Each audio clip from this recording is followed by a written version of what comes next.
We're gonna maybe give folks a couple minutes to start joining.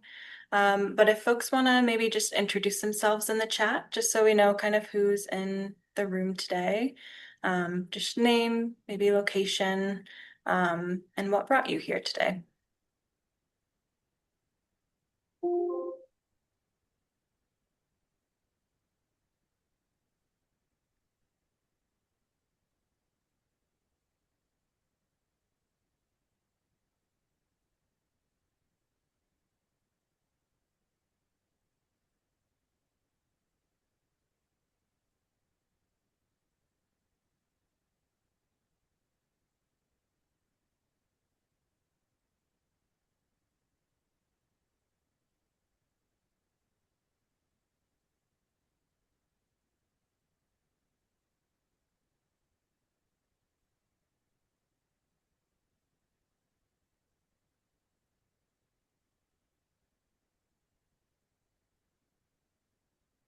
Okay, I can kick things off as folks kind of trickle in. My name is Anna Sekine. I'm a Midwest Farmland Associate at American Farmland Trust. And I just want to thank you all for joining our webinar on connecting Indiana's landscapes. We'll be talking about farmland protection, pollinator habitat, and soil water conservation districts today. I'll be kicking things off with a little bit of background, both on American Farmland Trust and on why farmland protection and the role of land trust play a really important part in this conversation. And I also want to thank our sponsor, the Nina Mason Pulliam Charitable Trust, for bringing us together, as well as our two partners, Pollinator Habitat and Pollinator Partnership, and LaPorte Soil Water Conservation District, who will be speaking later today. Right. Sorry, I need to just add these few folks that are joining in. Doing a lot of screens right now. All right. So a little bit of background on American Trust, Farmland Trust, for those who aren't familiar with us. Many folks know us from our No Farms, No Foods bumper stickers. We were founded in 1980 with a mission really to protect ag land, and since then we've helped conserve more than 7.8 million acres across the country.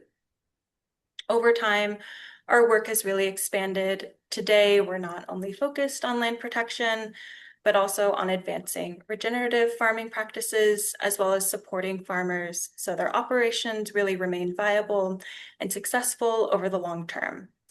We work through 8 different regional offices, along with several national initiatives like Women for the Land, Farms for the New Generation, Thriving Farms and Ranches. We also have policy work and then our Farm Legacy program as well.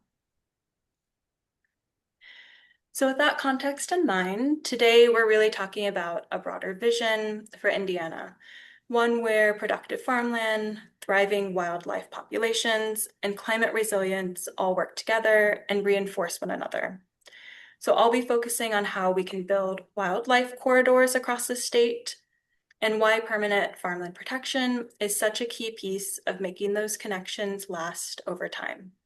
And then later in the webinar, as I mentioned, we'll be hearing from some great partners, Pollinator Partnership and the LaPorte County Soil and Water Conservation District, who will share what this work really looks like on the ground for their prospective organizations and how their services support working lands and further help build a more resilient landscape in the state.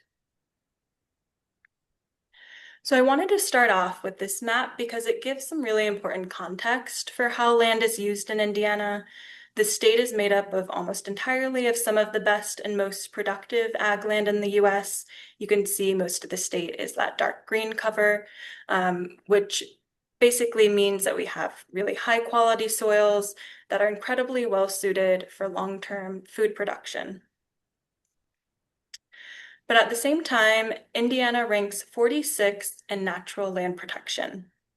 And so there's this real contrast here, right? It raises an important question.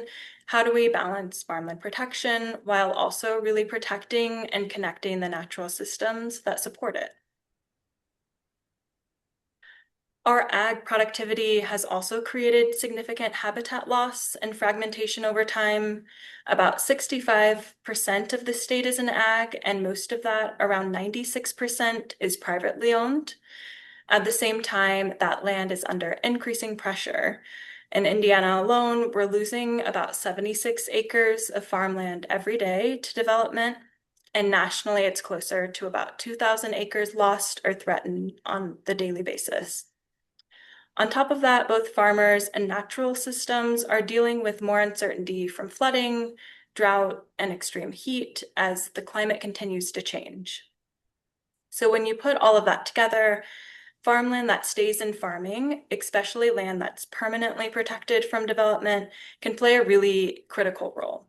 It provides stability on the landscape, and it also creates an opportunity for conservation practices to really take hold and persist long enough to make a really strong impact. It's also really important to note that with every acre of farmland that we're losing, we also not only lose this ability to provide environmental benefits, but we're putting even more pressure on the remaining land to be farmed even more intensely. So one way to start addressing that fragmentation is by thinking about how can we reconnect the landscape. So when we talk about corridors, we're really just talking about continuous or semi-continuous stretches of habitat that allow wildlife to move across the landscape. So that movement is really important as species respond to changes in climate, whether that's, shifting breeding ranges, finding cooler microhabitats, or reconnecting isolated populations. And importantly, corridors don't have to mean, setting land aside exclusively for wildlife. They can, and I think should be, really integrated into working lands. Permanent protection also secures the non-cropped parts of farms, like woods, wetlands, and grasslands, which play a major role as well in wildlife movement and climate mitigation. Fortunately, there are tools that exist to help sustain Indiana's lands forever. One of these tools that we like to call in our farmland protection toolbox are agricultural conservation easements, or ACEs. So an ACE is a voluntary agreement that helps keep land available for farming by limiting things like subdivision and non-farm development. Landowners still own the land and can continue farming it, or eventually can sell it or pass it on, but the land is protected from future development in perpetuity. A helpful way to think about this is the bundle of sticks, or because we are an ag organization, we like to do a bundle of asparagus analogy. And so each spear really represents a different property right. So we have the right to use the land, control it, transfer it, enjoy it, or keep others off it. So with an ACE, the landowner limits the use of their property and gives their easement holder, which is usually a land trust or sometimes a local municipality that has an easement program, the authority to enforce those restrictions. But because of that, the easement stays with the land over time, even as ownership changes. Permanent farmland protection is about more than just keeping land in ag. It's also about creating a stable foundation for long-term ecological planning. So easements can be designed to support things like wildlife habitat, riparian restoration, perennial systems, and other climate-smart practices. They also help prevent parcelization and development that would otherwise break up connectivity across the landscape. And because easements are permanent, they really give these conservation efforts time to take hold, delivering benefits that build over decades, not just years. We also know that protected land often leads to more stewardship. Surveys show that 93% of landowners with protected land adopt at least one conservation practice, and 78% adopt 3 or more. So what does this actually look like on the ground? So in Indiana, many of the conservation practices farmers are already really interested in, like prairie strips, riparian buffers, agroforestry, windbreaks, can also function as corridors. These features can help reconnect habitat across working landscapes while also providing really real benefits to their farms. They can reduce erosion and nutrient loss, improve water management, and support productivity at field edges. What makes this especially powerful is when these practices are paired with permanently protected farmland. In those cases, these features are much more likely to remain in place long-term rather than being removed with changes in ownership or land use. So instead of thinking about conservation and ag as separate, this is really about how can they work together, supporting both farm viability and broader environmental goals at the same time, and setting the stage for more connected landscapes at a larger scale. Indiana is also really uniquely positioned in the center of major ecological pathways. We have the Mississippi Flyway, very large river systems here, and the prairie forest transition zone. With less than 1% of our native prairie remaining, though, farmland is really the connective tissue between these remnant ecosystems. This is why permanently protected farms are so important. They serve as nodes in a much bigger regional network of migratory routes, major river basins like the Mississippi and Great Lakes, and ecological connectivity. And the map here by the Nature Conservancy shows the most connected areas are in green and the least connected ones are in dark brown.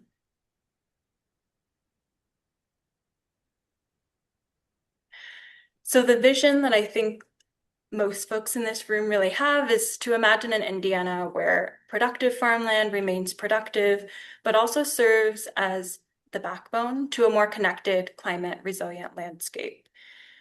Despite their value, farmland protection programs are still really under-resourced. Today, only about 1% of US ag land is permanently protected, but protected farms also have this potential to be something much bigger.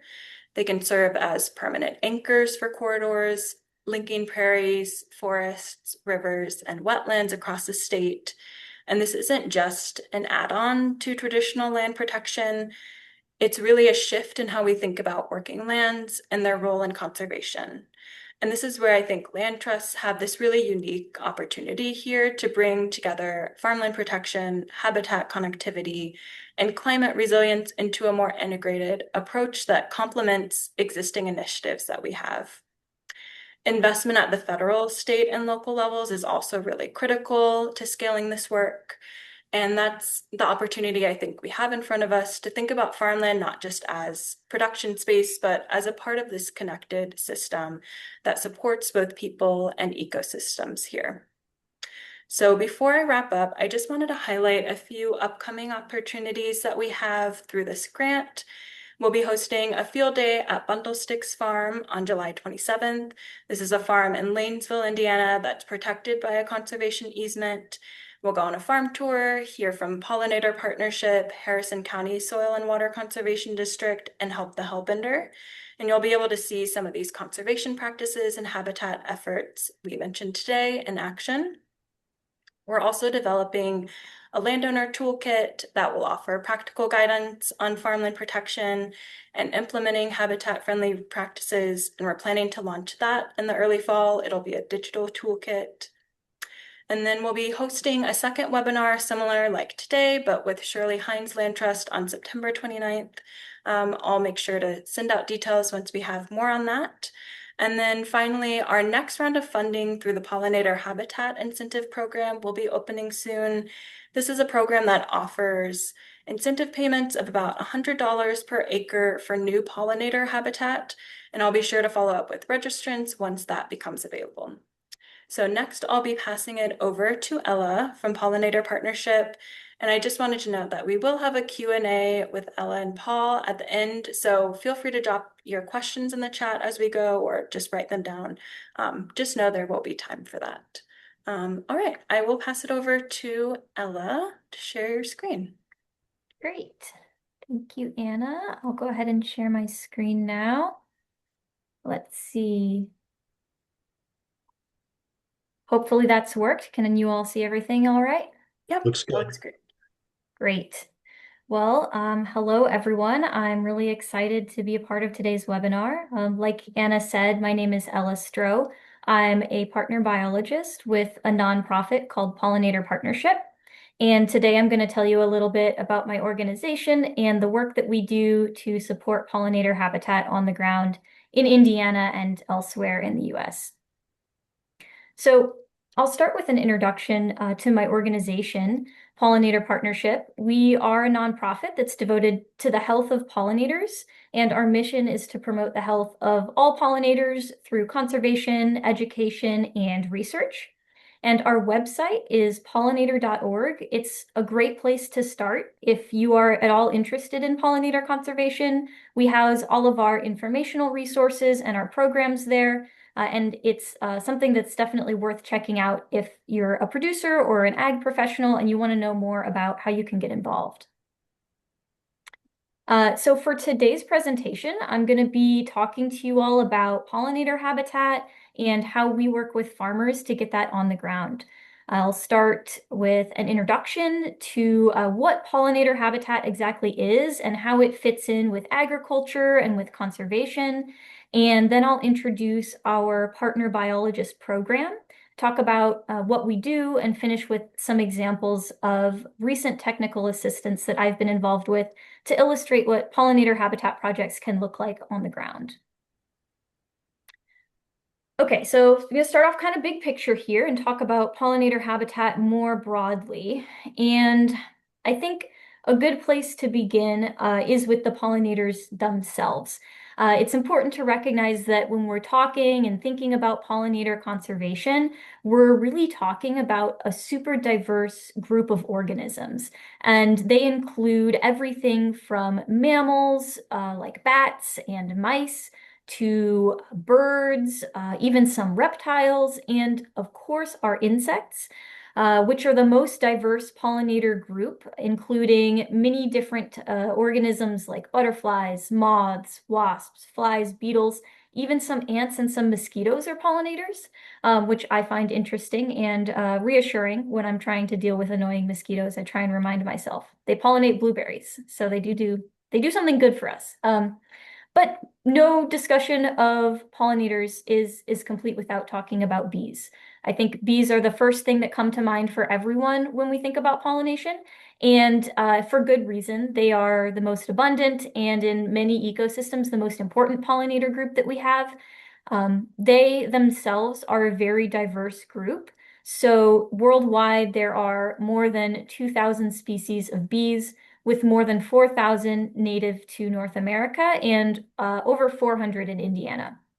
So we've got lots of native bees in the state. We also have European honeybees, which are native to Europe and Asia, and they are perhaps the most important agricultural species that we have for pollination. They're used for crop pollination all over the US and are super, super important parts of our pollinator communities as well.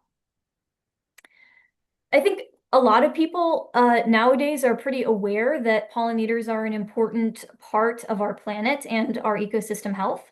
About 90% of the world's flowering plants rely on animals for pollination, including many of the fruits and vegetables that we eat. And so pollinators help produce an estimated 1 out of every 3 bites of food, making them really essential parts of our agricultural production systems. And they're also crucial to our native ecosystems. They pollinate the native plants that produce fruits and seeds, which make up large parts of the diet for many of our small birds and mammals.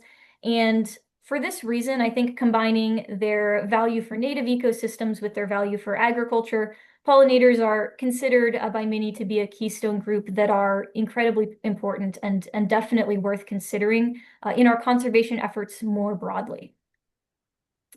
So one of the ways that we can protect and conserve pollinators is to provide habitat for them. Pollinator habitat at its most basic level is an area of plants, usually native plants, that provide all of the food and the nesting resources that these pollinators need to raise their young and maintain healthy populations. These plantings are often herbaceous, so they're a mix of grasses and forbs or wildflowers. And there's a focus on providing a diversity of wildflowers that bloom throughout the three growing seasons, spring, summer, and fall. And this is really important for pollinator habitat because it provides really consistent and diverse access to pollen and to nectar for all of the different pollinating species that are active in each of these three seasons.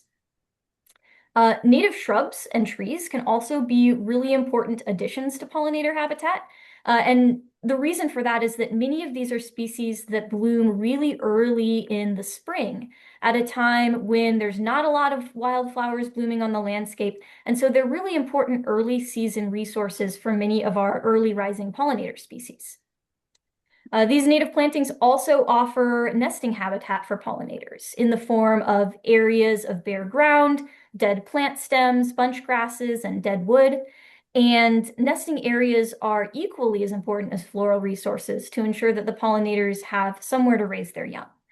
With all of the diversity of pollinators that we have in Indiana, we have species that build their nests and their homes in many different locations. And so having these native spaces that provide those places is really important part of their conservation.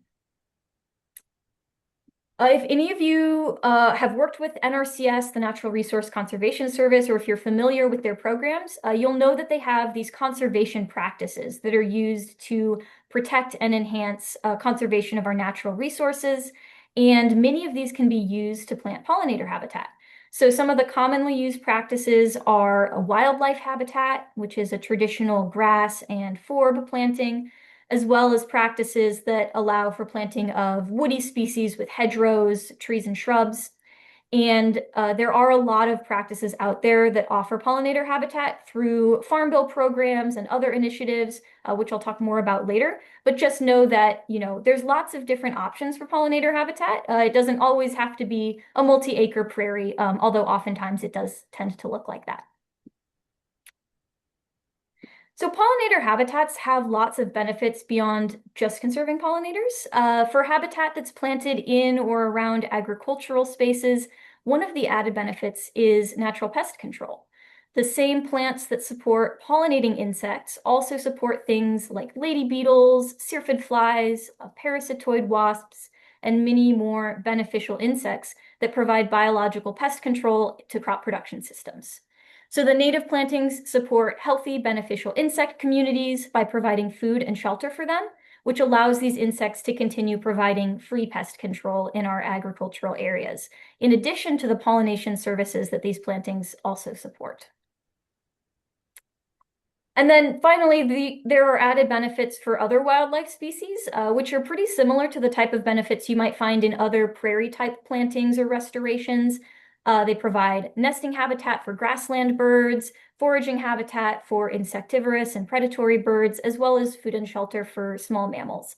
So whether you're interested in pollinator conservation specifically, like I am, or if you're just interested in wildlife and conservation more broadly, I think there are a lot of benefits to be had with pollinator habitat. Hopefully, I've sold you a little bit on the importance of pollinator habitat, and I want to share with you now a little bit more about Pollinator Partnership's Partner Biologist Program, which allows us to work with agricultural producers to actually get this habitat on the ground and on working farms. The Partner Biologist Program supports 6 partner biologists. We're spread throughout the country. 3 of us, including myself, have state-specific positions. So my position covers Indiana. We also have biologists covering Ohio and Idaho. And then our other 3 biologists cover larger areas throughout the Northwest, the Midwest, and the Northeastern United States. And we all work and collaborate together to provide technical assistance to folks. So my position is funded by a grant from the National Fish and Wildlife Foundation through their Monarch Butterfly and Pollinators Conservation Fund. And this grant allows me to partner with NRCS to help promote farm bill programs and provide technical assistance for the creation of pollinator habitat on working lands. And so one of the main things that we do as partner biologists is provide that technical assistance for creating pollinator habitat on farmland. My position is focused primarily on helping small-scale specialty crop, urban and beginning farmers although I also work across the agricultural spectrum with anyone who's interested in establishing habitat. One of the main ways that we provide assistance is through partnership with NRCS to promote financial incentive programs through the Farm Bill, like EQIP and CSP, that can provide financial support to producers who want to do conservation work like plant pollinator habitat on their farms. We work on both sides of the equation. So we help producers and clients with site visits, we assist with program application, and offer advice and support through the application and the contract process. And then we also assist NRCS employees, like district conservationists, with making conservation plans and designing the specifications for habitat projects. And although we do partner with NRCS for many projects, we also work with producers who are not participating in NRCS programs, which gives us the flexibility to work with any producer that's interested in implementing habitat on their farms. We also do outreach to agricultural audiences like today's webinar, where we provide resources and information about pollinators and pollinator habitat and help spread the word about the technical assistance that we have to offer.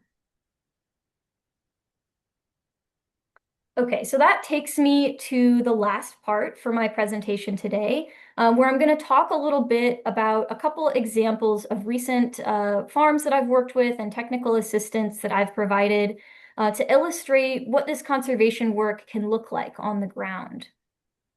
So we're going to start off here with a blueberry farm that I've been working with since I would say about February or March of this year.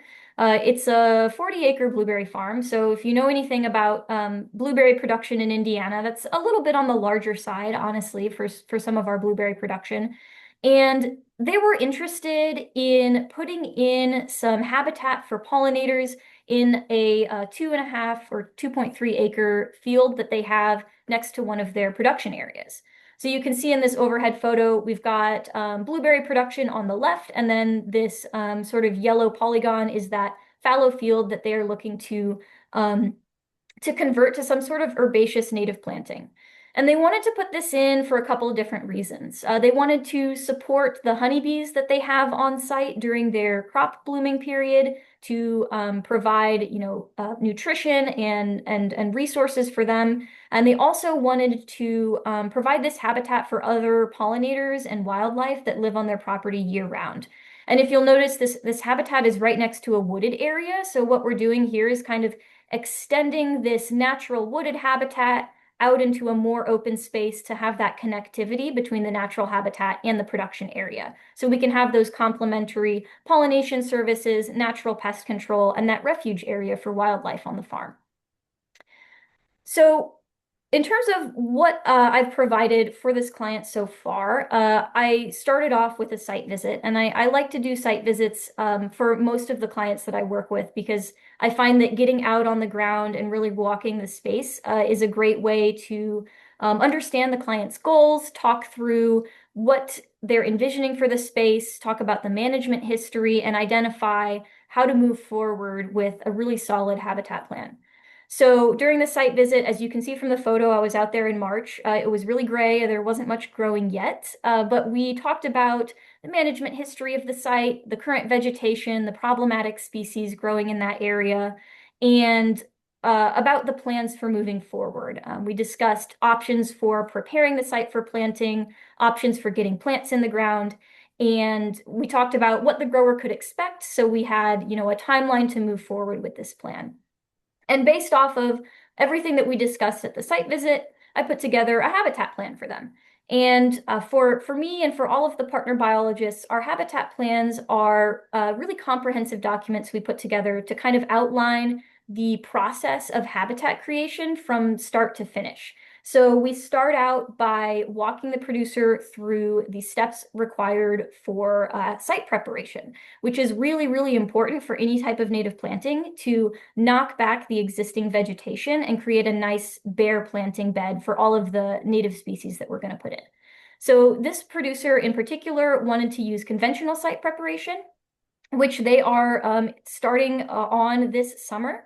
So they're going to be using a combination of mowing and herbicide applications to knock back the grasses and the other kind of shrubby species that are growing in this space and get the area nice and bare and ready for planting, hopefully this winter.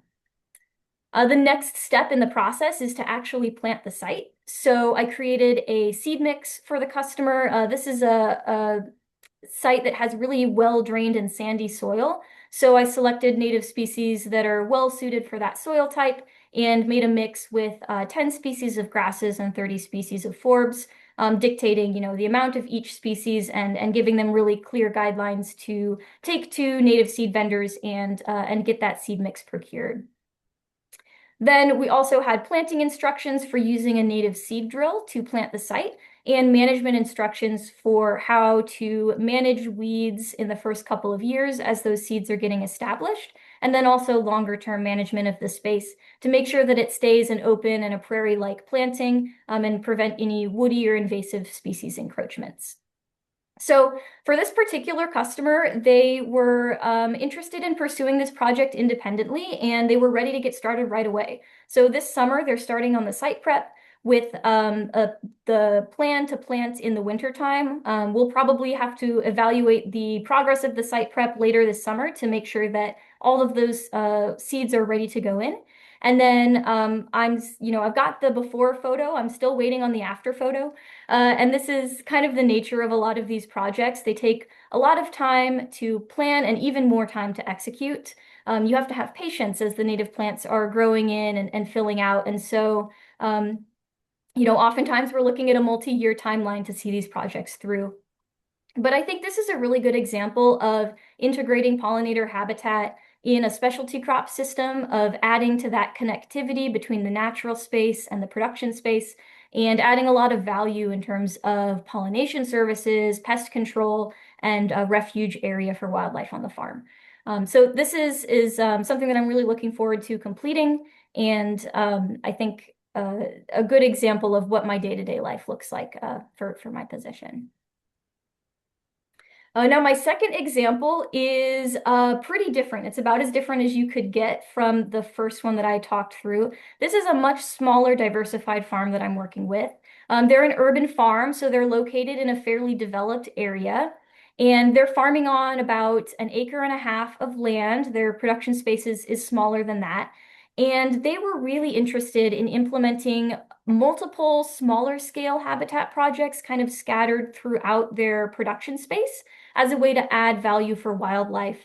And so we had a lot of different things to talk through here. They were really excited about implementing both herbaceous and woody habitat areas. So we planned a native tree and shrub planting that is going to go in the sort of dark blue square on the lower part of that overhead image, and two small hedgerows. One of them is going to go into a gap in a tree line. You can see a photo of that on the right. They've got a taller tree line and they want to fill in that gap with kind of like a living fence of denser, lower growing native shrubs.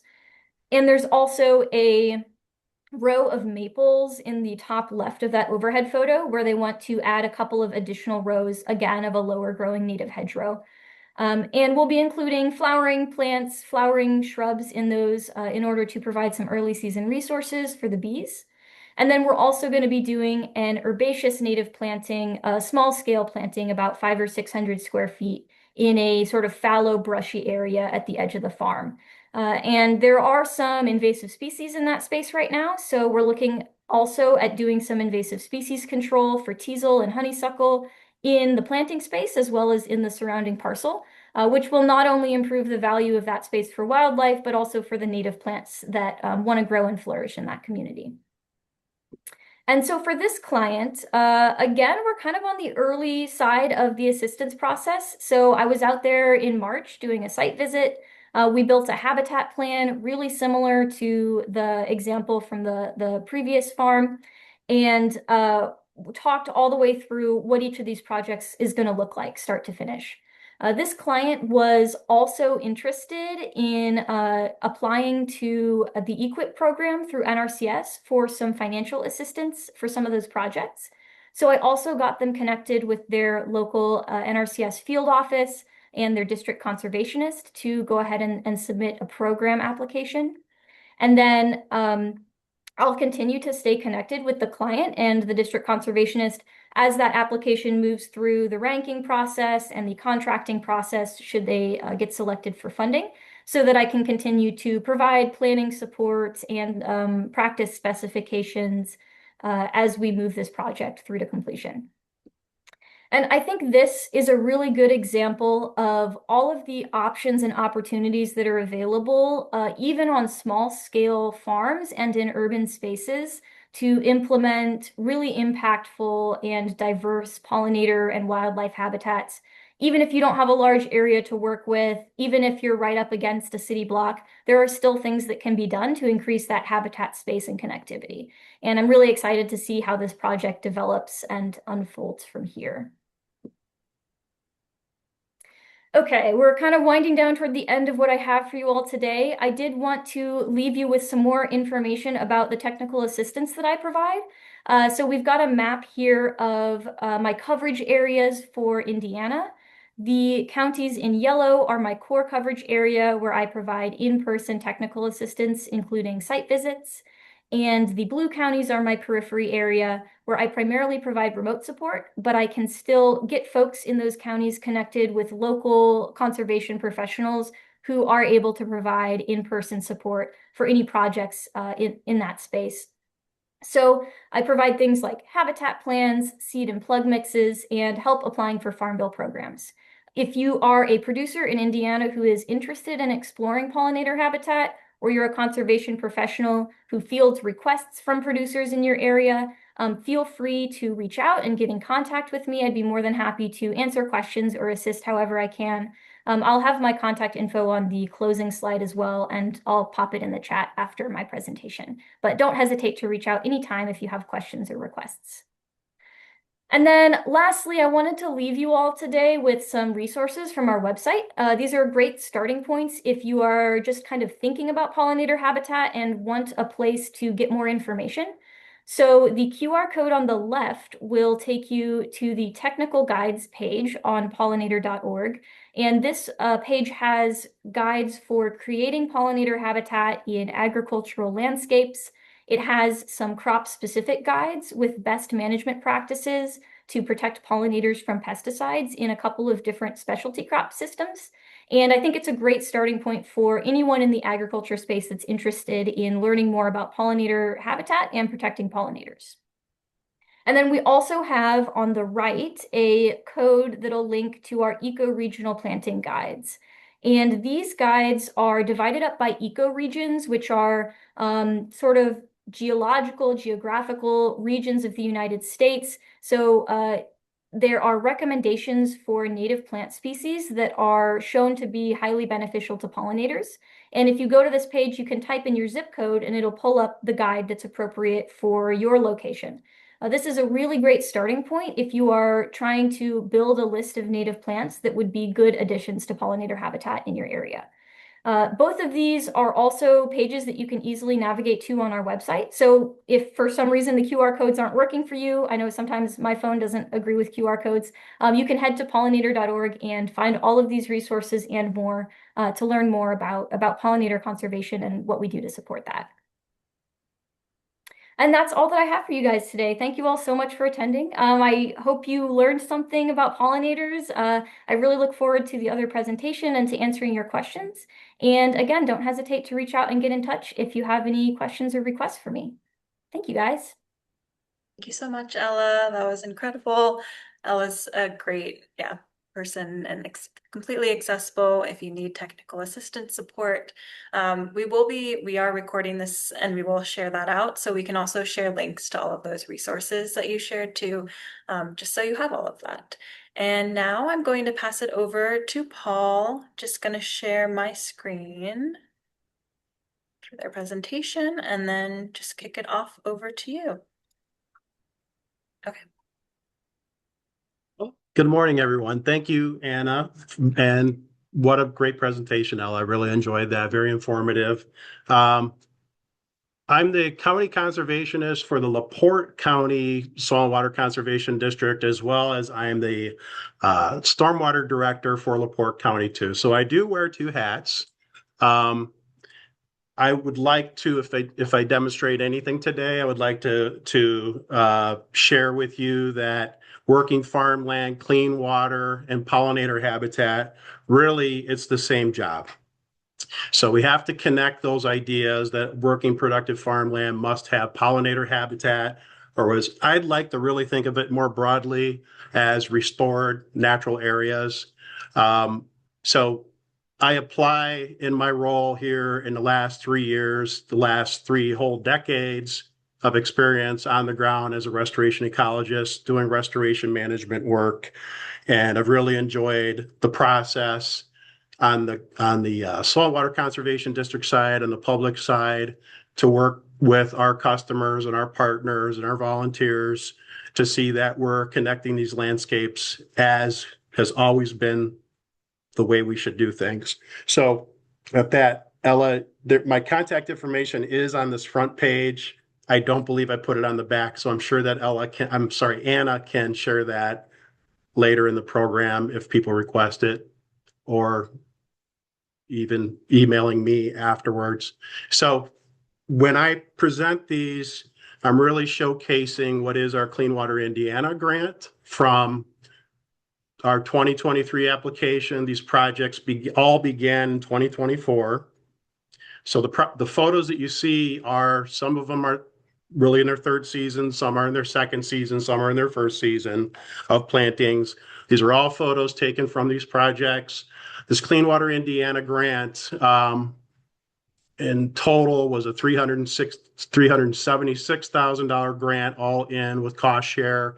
Some money brought in by county government, a big chunk of it, 75% of it from the Clean Water Indiana grant, which has allowed me to cover part of the salary so I can wear these two hats and to work with over 12 different participants in these plans. So we've woven some projects across the county, and I'll show you how that turned out. Slide. If I just smile at the end, will that work? So let's cover real quick, for those of you who don't know what SWCDs traditionally do. They were developed really in the Dust Bowl to keep farmers on productive land. So we're not working by mandate. We're working by the bond of trust with our partners. We do some level of memorandum of agreements that really are just a non-contractual agreement setting expectations. So far, we have not, in my capacity as county conservationist with these pollinator grants, worked on easements. There has to be this trust that if you got a partner that's putting in the work and the sweat equity, doing great projects based on the land and reading the land, working alongside me, they've got a lot of skin in the game. And you know, as with most things in private land ownership, you save what you love. So the three roles that I play here, since we're not a regulatory agency, we are effective through good leadership. We convene the partners, we build the projects, landowners, agencies, businesses, volunteers, and turn willingness into acres on the ground. We teach the watershed at the county fair, in the classrooms, on conservation walks. As I said, people protect what they love and what they understand. I try to emphasize the whys on everything. Having been a practitioner for the last 3 decades, I've learned that you cannot twist somebody's arm. You cannot make somebody do something. You have to explain to them, this is why we do it the way we do, connect them to the whys, and more importantly than anything, show them great projects, show them great project examples, and get it out there. The technical assistance that we bring is all science-based. I always read the land. I always do site visits. I bring in resources and specialists as needed. In the case of these projects, I really work pretty solo here in the office. Got to understand your soils, got to understand how to customize and apply native seeds and plants, what's eco-regionally appropriate, know your partners. You got a whole host of native plant nurseries out there who some nurseries are great at one thing, other nurseries are great at another. There's not 1 or 2 different shops that you should be using. You should look at what their PLS standards are. The follow through is everything. These projects, the land tells you what you need to do with these projects, and I'm going to get to that next. So next slide. as I mentioned to you, it all starts with getting people to love a site, get invested. There are no two sites alike. It's just absolutely impossible. You have to understand the site. You have to understand the adjacent land. You have to understand the soils. You have to understand what are the invasive species that might be a problem, not only just on the site, but importing into the site. It's good to start with conversations and reach a broad audience. I believe that we need to be out there speaking with groups that are active as well as inactive in conservation. I talked about the tailored plans and growing locally, nothing off the shelf. And again, we're going to get a little bit more into the site-specific, how I approach adaptive management. What I've called adaptive management means you're monitoring from the very beginning. Then you have your toolbox. The tools may include mowing, burning, manual controls. I have found, with rare exception, there's so much you can do without using chemicals. We only use chemicals sparingly. That's very important for pollinator habitat, particularly as you're establishing it.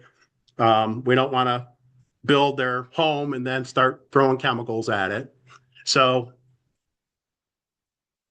everything's based on science, and I want to emphasize patience is really the method. It takes 3 to 5 years plus. If there's no window or no opportunity for long-term management or a plan for that or investment in that, I would say you're going to have a nice 3 to 5 year project, and then when you walk away, no one's going to take care of it. So you want to make sure there's what's your long plan? Who's going to take care of these sites in the long term? Because it's a active management forever, really. So we reach for the stars always, and richness on these sites. I think the average species count on most of the sites that we do exceed 50 or 45 to 50 forbs, probably 15 graminoids. And so it's a journey, and you really have to emphasize the people skills of making the journey a pleasure. So showing little improvements over time, showing how the land responds to what you do, showing how some quote unquote invasives, as people often broadly use invasives, are really a non-issue when we're talking about a lot of our annual species, if you're actively instilling the right seed and the right native plants to provide competition. So you can switch to the next slide.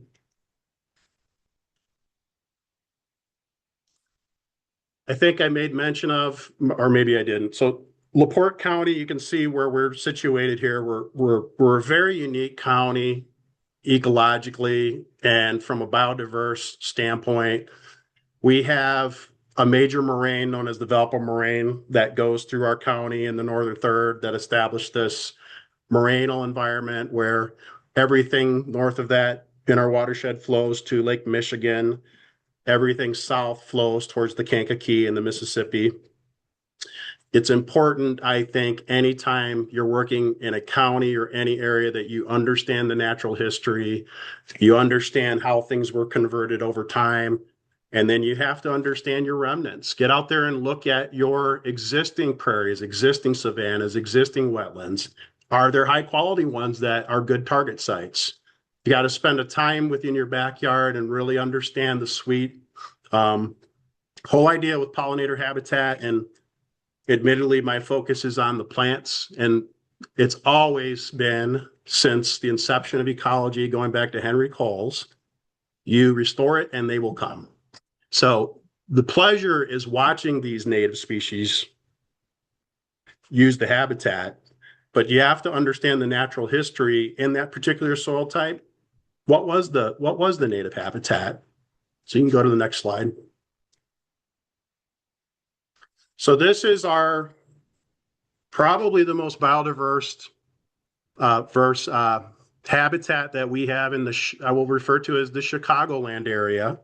LaPorte sits at the eastern area of what was known as the Prairie Belt. So we're uniquely situated in having all these different types of savanna, particularly oak savanna, bur oak, chinkapin oak, black oak, white oak, depending on what density of trees, really dependent on the soils and the climate. So you have a black oak savanna where you had natural fires that burn exceedingly hot because it's on soils. You might have a little more spacing in those. On the clayier soils where maybe historically fire was less frequent, things close in a little bit. So if you've ever noticed driving along Indiana's, if you have driven along Indiana's highways, you'll see these beautiful remnant stands of open grown oaks. And then underneath it, it's either pasture or it's mowed. Well, those were the missing pieces, the prairie element underneath those, obviously. And so in terms of upland habitat in and around our office, we are in the third year, and these are pictures I took last week of a couple of areas around the office where we've both planted prairie on more of a mesic soil, kind of a lower profile prairie that's heavy on lower profile graminoids and a good 40 species mix of forbs. And its first year, you're starting to see a lot of the pioneering forbs come through. It takes 2 to 3 years before you even see warm season grasses start to dominate. You've got to have that grass as your fabric to these habitats. And I'm sure Ella can speak to this a lot because I was listening to her PowerPoint. The grasses themselves flower and the grasses themselves are pollinator species. We emphasize that when we talk to folks. But we've got this bottom left picture is the view that I'm looking at out my window right now as I give the talk. So that is really what LaPorte is. It's the door between worlds. LaPorte means the door. So we're sitting in a very unique situation where I believe just by getting projects out and by example and leading by example and allowing folks in the production and agricultural communities to see the benefits of that. So the plan is we're going to lead tours through those paths. We're going to show people what these habitats can look like, and it really speaks for itself. Slide. So I'll quickly buzz through this. We do a lot of education in the traditional sense at our fair. We reach out to groups. We do invites. If somebody calls and they'd like us to come in, we've got an educator on staff, and I myself do quite a bit of educating too. We've had these pollinator contract grown pollinator kits, we call them, for the third year running. And through a cost share through my department and various partners, we usually kick in about half the cost of those trays. So from a local purveyor of beautiful, eco-regionally significant native plants, both for sun and shade, we do a kit sale with instructions. That's probably about the only cookie cutter thing that we do. And it's been highly successful. And I'm told through social media and the contacts we get, 9 times out of 10, when folks have put these in and followed instructions, they're absolutely amazed and thrilled, and we get return buyers. So that's just a little outreach thing that we do with the cost of things these days. We offer these trays at half price to our county residents.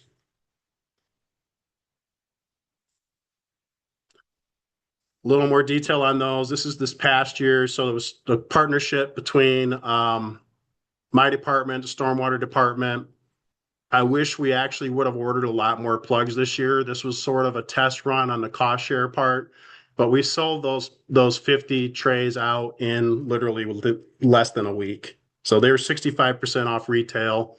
Our grower made, their retail price, but we kicked in to make them more affordable. So you can look at I think these probably gain Ella's approval. We got the sun kit, we've got the butterfly milkweed, little blue stem, false blue indigo.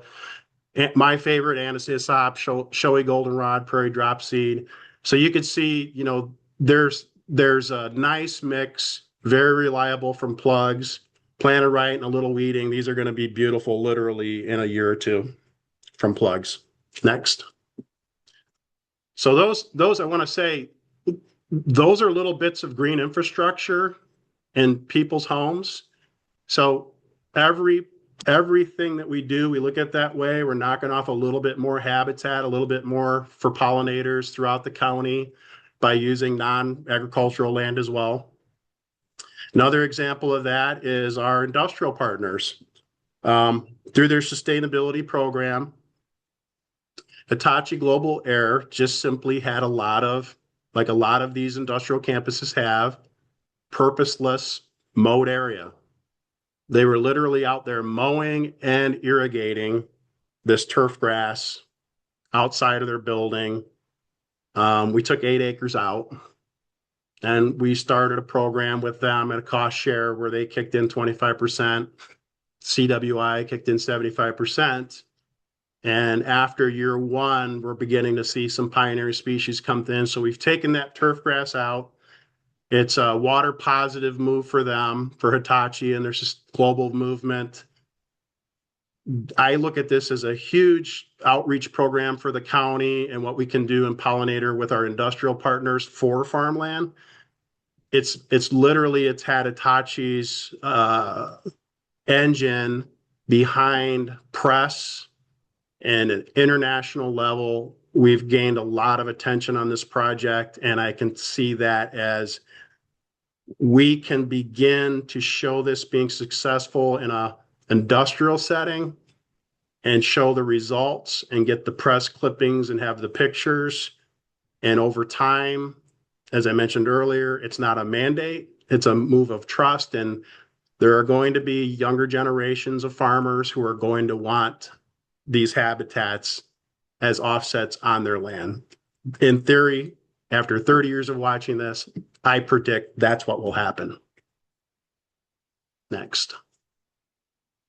Another example is you take some of our park spaces. We have the International Friendship Gardens, just a gorgeous park in an area within a mile of Lake Michigan. It's a classic lee dune environment with a mix of white oak, black oak, a few red oaks, and just absolutely choked out with honeysuckle underneath. We're all very familiar with that scenario where the woodlands are entirely choked out. The spring ephemeral suite of wildflowers is non-existent. Oak regeneration is non-existent from the shade out. So we took, as part of our pollinator program, we partnered with Hitachi, who paid the match on our grant, and then also kicked in for a 4-year maintenance commitment after we cleared out with a contractor. And the results speak for themselves the first year. We did some outreach with the local schools, had kids plant from the state nursery baby oaks that they named. There's an example there, Old Fang there is hanging on. I think out of the 100 that this one class planted, I went out there and at least 85 were looking like Fang. So, you know, you can attribute that to just in a whip, in an oak whip, you're just going to have that sort of mortality just by the nature of the stock. It's to be expected. So these kids did a wonderful job. We made an event out of it. We taught them a lot about restoration ecology and why oaks, you know, so important. We consider that, particularly white oak, a keystone mast species. Ella pointed out the importance of oaks and other trees and shrubs for early pollinators. And in fact, just oaks themselves support 534 species of native moths and butterflies. So there you go. So we're going vertically with that. We're restoring the forest floor. And we're engaging the community with events. We had a eastern box turtle showed up and approved of our work while he was munching on some May apples, I believe. And then we spent a day taking out all the garlic mustard that popped up very early. A lot of these invasives, I think I mentioned, we haven't put any chemicals on the site yet. We've been polling Eurasian bittersweet. I think we're probably going to use a cut and reflush and probably spray method at a point in time where it's not peak pollinator season. So any chemical uses we do use, we're going to evaluate all other means. Can we take advantage of that plant's life history? Is it a biennial? Can we just simply exhaust it with routine mowing? That can happen too with many species. And so we're very selective with our pollinator habitats and just restoration management in general, to not follow this cookie cutter playbook of this is just what you do. You spray glyphosate, you spray 2,4-D. Done plenty of that in my passed where it's necessary, but I've learned where it's not necessary. So that's sort of the path we take. The vision of this project and how we engaged the Friendship Gardens and Hitachi was simply to make it into a forest bathing opportunity. So we've put a nature path in there that follows the philosophy of Japanese forest bathing, given that it's an international friendship gardens that has developed garnered a lot of attention, a lot of press. And next.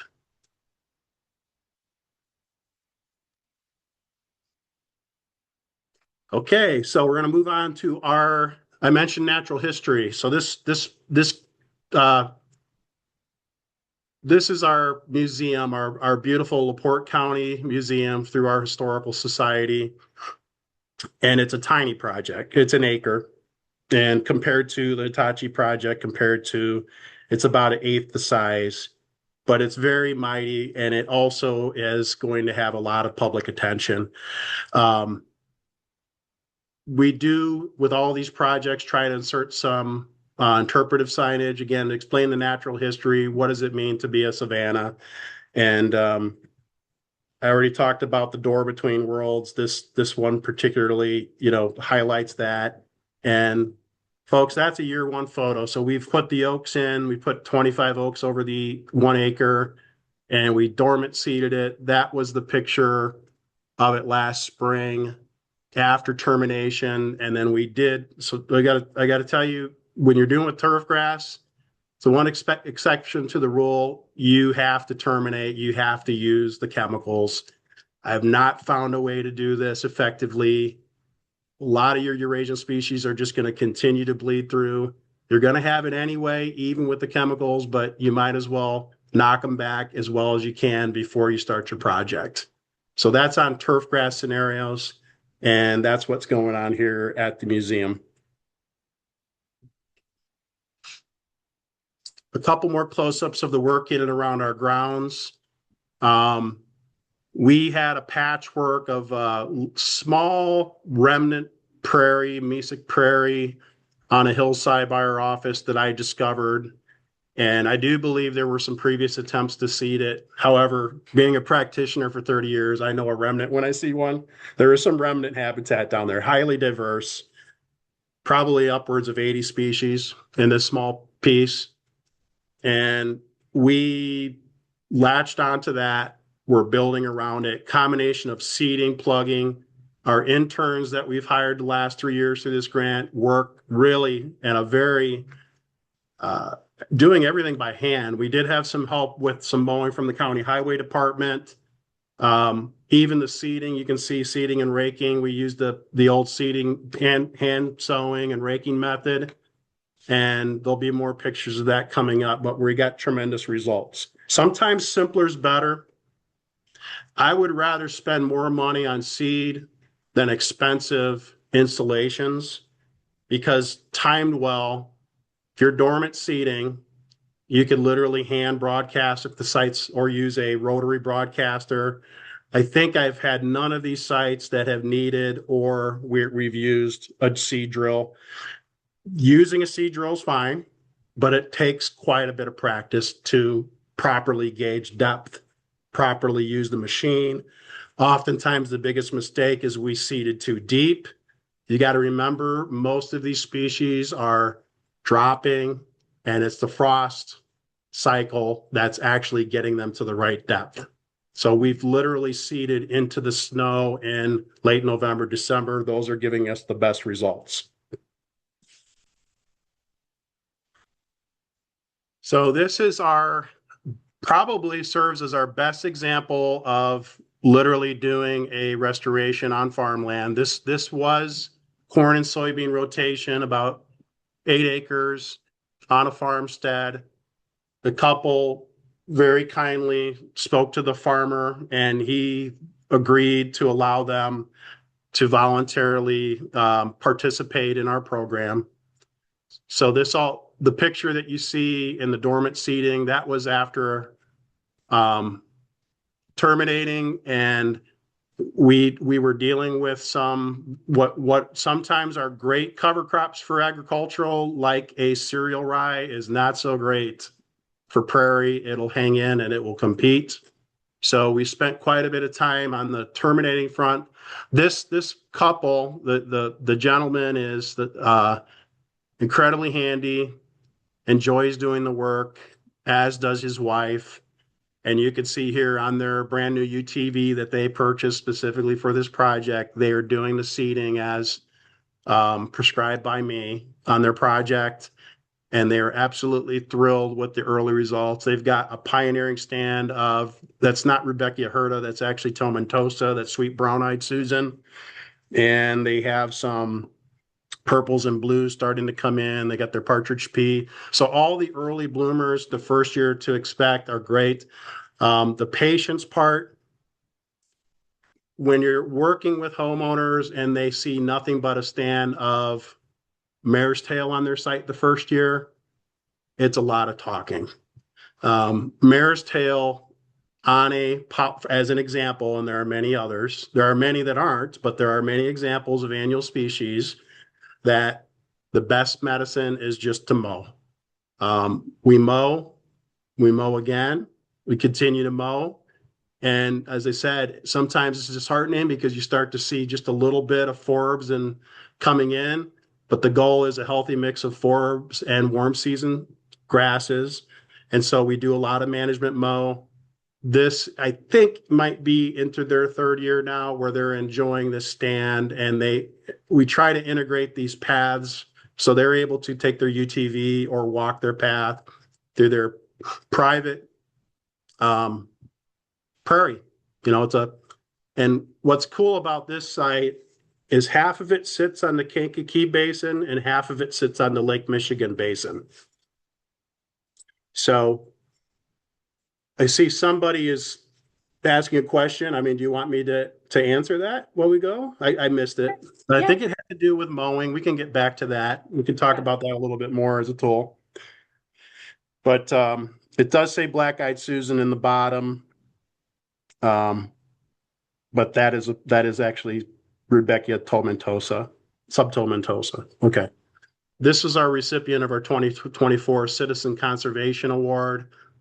And they deserved it.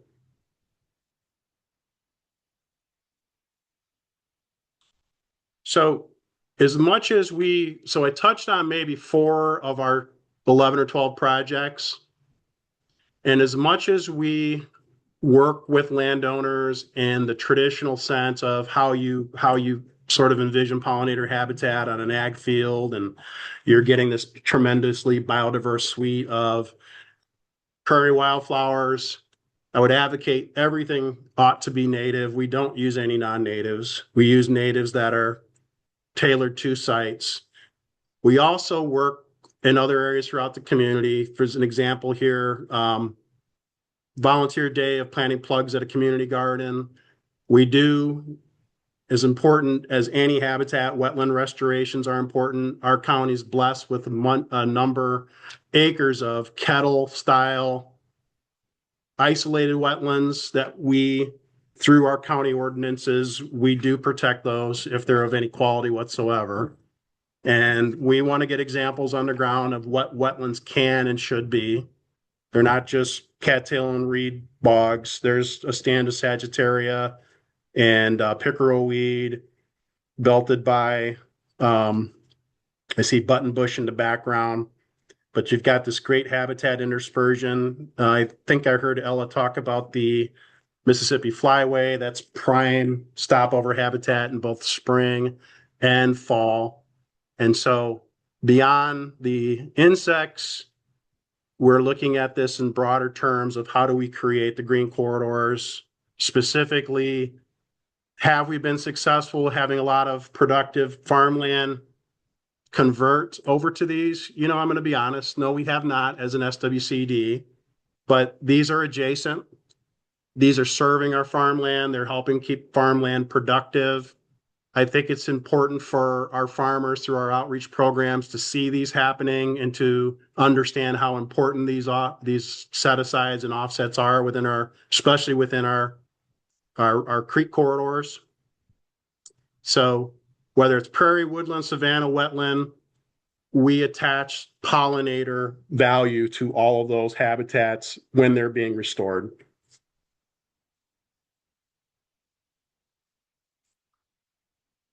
So I talked a little bit, jumped ahead, the pollinator reservoirs for the farms around them, and they rebuild the infiltration and clean drainage that farm country runs on. Habitat and agricultural, they're just not rivals. They're one working landscape. Industrial campuses, public turf out of mowing, very important. We've done quite a bit of that on our fairgrounds and around our campus. Even road margins, though somewhat challenging, we're looking at those. We look at marginal acres. Our county owns a lot of land, and if it's, we've got commissioners want that land put to their highest and best use, but really there's a lot of marginal acreage that maybe it's wet ground, maybe it's just landlocked, that we are looking at converting over to pollinator habitat. Those never cost any production on row cropping, and the work spares farmland even as it feeds it. So I think I might be entering into my final frame. I'm not sure where the clock is on my time, but maybe some of this is a little repetitive. From our pollinator kits to the community garden, to the International Friendship Garden. These are all little pieces of green infrastructure around the county. If you go back to my map, you see some of the stars around. We try to get them, placed in every corner of the county. These connections were always there. I just view it as our job to restore them through partnerships, by doing our outreach, and most important of all, show the projects. Get some successful projects on the ground. Don't get ahead of yourself. Make each project. If I put prairie on the ground, you can't overextend. You've got to know your limitations. We're going to spend our time making those as biodiverse, and with biodiversity and with true native habitat, the aesthetics come. I have many times through my years seen signs where some county or some conservation group has signs up and it says native prairie restoration, and I want to gag, because oftentimes it's just a patch of weeds. And so the sentiment from someone who hasn't spent the time to fall in love with native restoration is, well, it's just a patch of weeds. And they'd be right. We need to make sure that when we do these habitats, there's no cookie cutters that work. Every site's tailored. Let's build our network so that people can tap into the expertise that's there regionally. It's very important. An ecologist in Northwest Indiana is out of place in Indianapolis. An ecologist that spent all their time in Indianapolis and Bloomington is out of place in Northwest Indiana. It's a very specialty field, to where you pick an ecoregion and it's a lifetime of knowledge accumulation. So it's important that we understand that part as well. Tailoring these by ecoregion leads to more successful projects. Engaging volunteers is great, but we also have to recognize sometimes we've got to hire some things out. There's some levels of these projects, we have to fund them enough to where you can hire out and you can have these done at a scale so they're highly successful and in public viewing. Don't hide these in a back 40. Make sure they're in spots where they're viewed by the public. And I want to thank you very much for listening to me for ramble on. I hope I didn't ramble too much.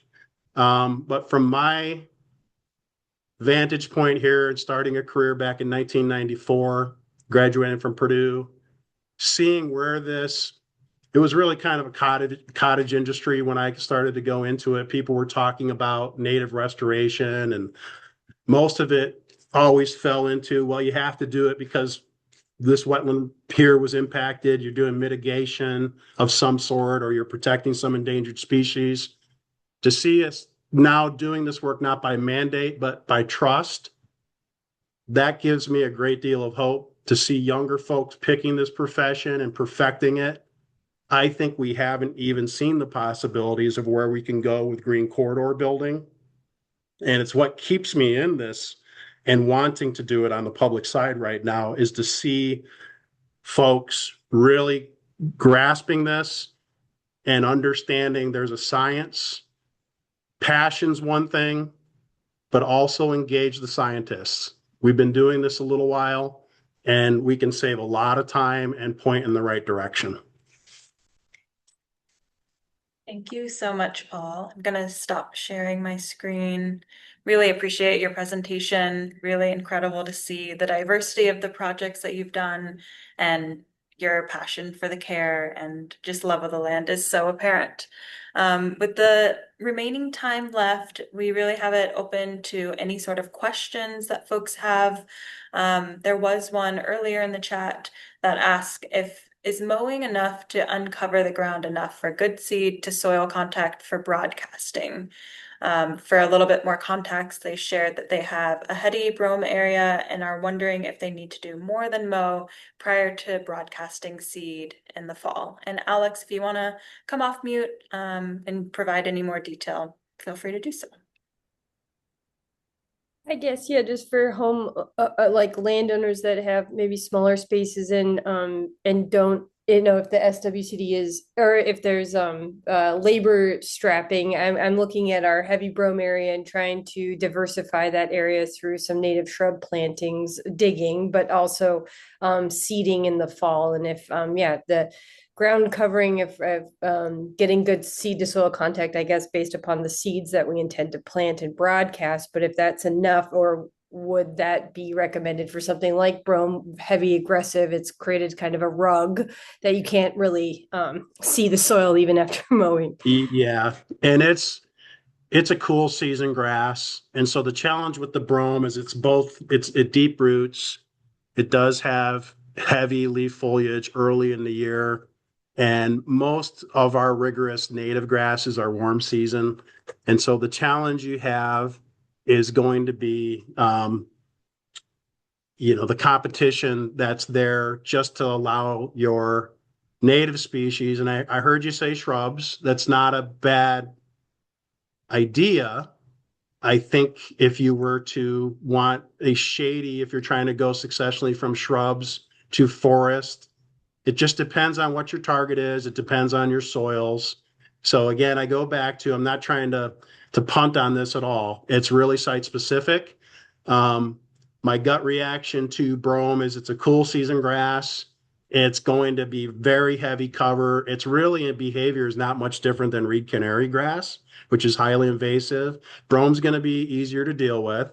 But I have found through my time working in the field, there are certain natives that you can plant that compete really well with cool season grasses. One of them is, and it would just be habitat dependent. I found in some of our marsh habitats that are heavily infested with reed canary grass, if I get that cut back and burned somewhat, because reed canary grass is going to bleed through until you really exhaust the rhizomes and all the decades of seed that are just laying there in the soil.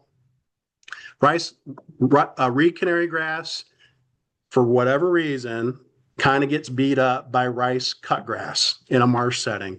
So if I can get just a little, if I could burn out just a little spot and start to get rice cutgrass, Lyrzia erizoides, and amazingly enough, and I'm speaking of this stuff so anthropomorphically to be funny, rice cutgrass plays well with your natives. So if rice cutgrass is just put in there, it sort of competes with the reed canary grass.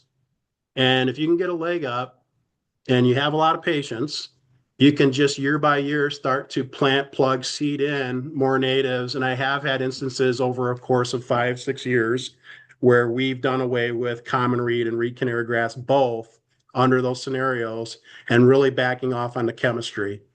So to answer your question, it's site specific. It depends on what your target is.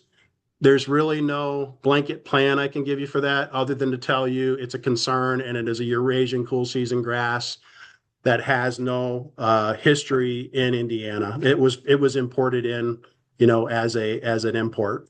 someone may be able to tell me, hey, just inexpensive fodder, probably. That Hope that answers your answer question. your question, Alex? Yeah, just wanted to double check. Yes, thank you.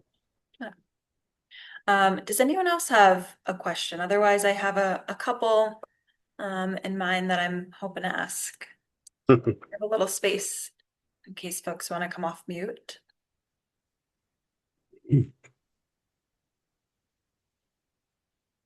Not hearing anything, but if something comes to mind, or if you want to just put it in the chat, feel free to do that as well. I'm curious, what's something you want every landowner to know when they're embarking on installing habitat on their land? I'd love to hear from both of you. Want me to go? Oh, you got it, Ella? Go ahead. Sure, I'll start and then maybe you can fill in. I'm sure there's a lot to say. There's so much to know. But I think I'll maybe kind of echo what Paul's already touched on about. I think it's really important to be communicating with the landowner at the start about what the timelines for these projects really look like. Because I think that oftentimes folks are really excited and really passionate about getting this habitat out on the ground. And that can, make people want to see results right away, which is, not always what we see with these native plantings. It takes patience, and I think that I always try to drive home the importance of thorough site preparation and the importance of patience as these plantings fill in right away so that folks have realistic expectations of how long it can take to establish really diverse native communities and an understanding of why it's so important to make sure that we're preparing the planting space adequately to allow those native seeds the space and time to fill in as they need. So I try and always tell folks, if you're gonna use an organic method, let's say for site preparation, which a lot of the folks that I work with choose an organic method, I always say, you should be prepared to maybe allot 2 years to preparing that space organically. For some sites, it can even take longer than that. And so I think being realistic about the timeline up front is a good way to make sure that people know what they're getting into and to maintain that passion and that commitment through all the way to see a project to completion. Perfectly stated. So I will add to that, don't panic. And before embarking on your plan, be somewhat open-minded to making minor exceptions to general rules. Okay, look at things in a big picture format. So organic's great, I'm all for it. And I don't poo-poo. You can do prairie without using any chemical. It's possible to do it. But it's extending beyond, it's probably adding 5 years to your project is more like it. So if you look at it as if I properly prep and terminate, and I'm only doing that wholesale at the very beginning of a project, and I'm doing it following a label instruction, and I'm being as mindful as possible, it's a one and done. And from here on out, it's just going to make your life so much better. And I don't just mean your life so much better, the results. And so I do believe the land recovers, plants, communities. We haven't even touched on the soil yet. I always explain to folks, you're rebuilding your soil. That's really what's going on before these plants take hold. Everything has to go down before it goes up. The old grandma adage of sleep, creep, leap means that your perennials are doing all their work down below the soil. We're recreating all the mycorrhizal communities that associate with these roots. And that in and of itself is a task. So be open-minded to the concept that we're going to be one and done on a termination of the existing stand. And from that point on, then you're going to go organic. So there's a timing aspect of that. And for some folks, they just won't bite off on that. And they have legitimate concerns about it. I am not a heavy chemistry guy. I absolutely peel away from using it when it's not necessary. But the one time where it's kind of necessary is on the front end, on the termination part. If you want your project to look like that lovely picture behind Ella, within a 2 to 3 year time frame, it's kind of necessary. So on the brome question, I'd have to see it. I'd have to know the size of it. There's ways to do things piecemeal where you could do a little at a time and not use chemicals. But really, for me, I don't have 50 years to wait, and I don't think animals do either. So it's just the fact that all of these introduced species that we have that have culturally worked with farmers effectively, there's a reason for that. They're very persistent. Some of them, while not as deep rooted as native species, have rebound that is just amazing. There's a list of species where you probably have no choice but to use chemicals. And when chemicals, I mean common use chemicals like glyphosate that's water safe, 2,4-D from time to time. Those are probably the only two that you would ever need. There are some chemicals that are packaged as habitat, and you get right down to it. I'm not a chemistry expert, but I feel like that part is the most challenging to explain to the organic folks that I'm in agreement with. The other part is don't panic, because some species, your site's going to look ugly the first year. It just is. If you're doing it all from seed, it's not going to look like much the first year. So you've got to have a studied eye to come out and look at it to see the little seedlings coming up or to see what crop you actually do have. And as Thoreau said, have some faith in seed. If it's good seed stock, PLS tested from a reputable vendor, you just, as you start to do these projects one after the other, you have to have the faith in your seed. If you're doing the stewardship part on the other end, it will prevail over time. You gotta just work, read the site, work, monitor again, and be persistent. And this isn't hard, by the way. I've been in seminars where, oh, it's just so hard. No, it's not really that hard. It's persistence. I think both of that's really, really great advice. The patience that it takes to really see the benefits. Yeah, we only have 2 minutes. I want to be mindful of everyone's time. So that might be our last question in case anyone in the chat has anything else. But I just want to thank both Ella and Paul again. This was really, really helpful and such a wonderful presentations from both of you, just to see what's possible from the range of industrial partners to small growers to mid-sized farmers. Really, really helpful. And I'll be following up with all of the resources and the recording in the next couple of weeks. But I really appreciate all of your time and all of the registrants for coming today as well. So appreciate everyone. Hope everyone stays cool with this heat wave. And yeah, looking forward to connecting again in the future. Thank you all. Thank you. Thanks. Nice job. Okay.